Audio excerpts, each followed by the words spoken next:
The first masjid I ever went to was Sinat Masjid.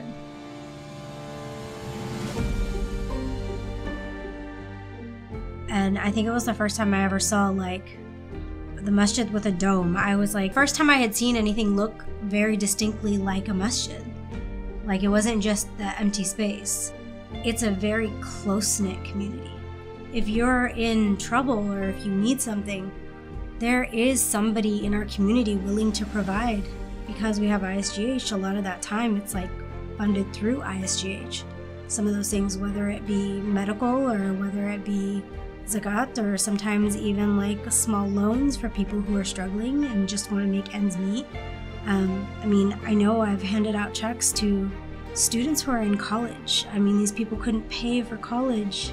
They wouldn't be able to make it. And that in itself gives me hope, because when we're investing in our youth especially, you know, I mean, that gives me hope, like for a better organization next year or in the next 10 years. That's important to me because, I mean, I have kids.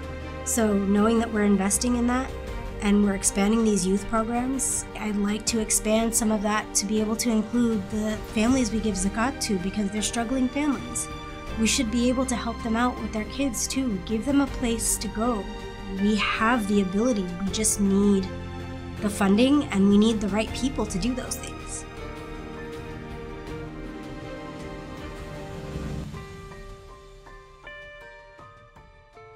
What I find amazing is Dr. Qazi. Listen to me. Those who work for the Father, I'm not gonna lie, he literally amazes me because he comes up here every single week without fail with his briefcase in tow, and I love his briefcase, with his briefcase in tow, and he comes in with these like stack of letters, and he literally calls me like every other day. He's like, did you get my letters? And I find that he actually keeps them in the kitchen drawer, and I have to go dig in them in the kitchen drawer to get them because he answers each of them. He reads every single letter, and there are times where there are 50 or 60 letters that come at a time.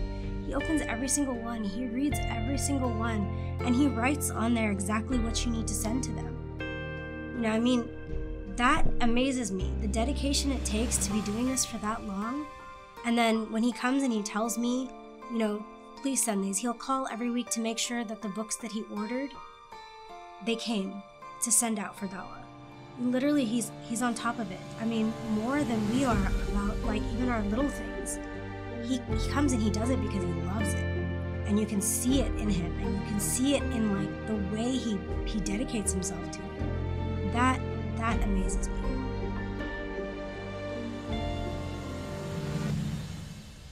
If you imagine Houston without ISGH Masajid, you're no longer driving 5 minutes to go pray. You no longer have a choice of 6 full-time Islamic schools.